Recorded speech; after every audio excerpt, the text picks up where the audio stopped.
Hello again, Stephen. As you know, about 3 weeks ago, Trish and I had a baby. So today I'm going to be talking about the birth of my son and the whole labor and delivery process. Before I get started, I should point out that I did get my wife's permission to talk about this, and I have to commend my wife for the last 9 months because she has been nothing short of amazing. Going into this, she had a very clear picture in her head of what she wanted the process to be like. And while in this kind of situation, so many things are left up to chance, she took every measure that she could to make sure that labor went her way. We were seeing an OB in Oregon, and then when we moved down to New Mexico when she was 30 weeks pregnant, we switched over to a midwife group. We were also keeping a very close eye on her blood pressure throughout the pregnancy. She was taking her prenatal vitamins, she was drinking this special kind of tea in addition to nightly primrose oil pills. We also got an exercise ball so that she could sit forward on that during the pregnancy. She signed up for a chiropractor that specifically deals with pregnant women, and we hired a doula, somebody to help us through the labor process and to be with us when we went to the hospital. Basically, all of this is to say is that she took every measure possible to plan for the pregnancy that she wanted. And like I said, even if you plan for everything, there are still a lot of unpredictable elements to this. So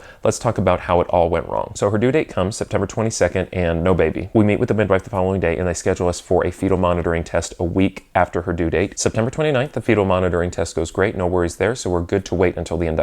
The induction comes October 1st, 8 p.m. We go to the hospital and we don't actually get settled into a room and get the induction started until about midnight. Even though we're not laboring at home, she still wants to go through the labor process as naturally as possible, and she wants to do the birth without any pharmacological interventions. When we check into the hospital for the induction, the first blood pressure reading they get on my wife is elevated. They take her blood pressure every hour, and then 5 hours later, they get another high blood pressure reading. And because she has 2 readings, an avalanche of things starts to happen. Number 1, she is diagnosed with preeclampsia. Number 2, she has to be transferred from the midwife group to the OB group now that she has the diagnosis of preeclampsia. Number 3, now that she has this diagnosis, she has to be started on a magnesium infusion to prevent seizures. And number 4, because she is on this magnesium infusion, she is now completely restricted to the bed. So every plan she had for labor up till this point, gone. She had been reading and practicing all of these different methods to get her through labor, but all of them were contingent on her being able to move around the room and getting out of bed. Now that she is bedbound, all of those methods that she's been reading about out the window. So the induction moves along. It's now October 2nd, and they have to start her on a Pitocin infusion at noon. They're increasing the dose, but her contractions aren't increasing the way they want them to, so at around 4 p.m., they rupture her fluids. Contractions then come on full swing. Around 9 p.m., she starts pushing. She's pushing for the next 3 hours until we finally give birth to our son at 12:11 a.m. October 3rd. And I have to hand it to her because despite everything not going her way,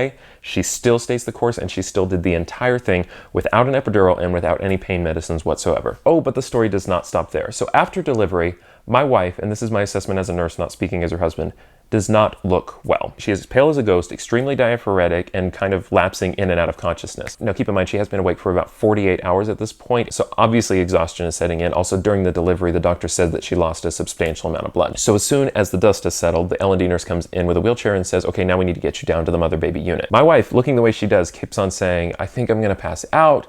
I can't feel my arms, I can't feel my legs. I'm an ER nurse, not an L&D nurse, so I don't see immediate postpartum moms on a daily basis like she does, but just assessing as a nurse, it seemed that she needed some sort of intervention. The L&D nurse brushes this off and says, oh, it's okay, let me get you some peanut butter, that's all you need. 2 hours later, after my wife has eaten crackers, peanut butter, looks the exact same, feels the exact same, L&D nurse says, well, that's too bad because we have to get you down to mother baby. I brought up to them because this was taking so long for her to recover, maybe we should draw repeat labs, maybe she needs fluids because her heart rate was also in the 140s at this point in addition to her presentation. The doctor complied with that, they drew labs, but they were still pending by the time the L&D nurse plopped my wife in the wheelchair to get her down to mother baby. And we get down to the mother baby unit, and as we're wheeling past the nurse's station, my wife passes out cold in the wheelchair. So now that my wife is unconscious, all the nurses on this new unit flock around and are freaking out. So they get her out of the wheelchair, they get her into a room, into a stretcher, they do an emergency blood transfusion on her. Obviously we're at home now, so she did end up having a full recovery. They had to keep her in the hospital for a few days. They had to keep our son in the hospital a couple of days after that because he had a little bit of a weight loss issue, so they had to make sure that he was gaining appropriate weight before they could discharge us home. But now we are home with a newborn. Well, I say newborn, he's now 3 weeks old at this point, and things are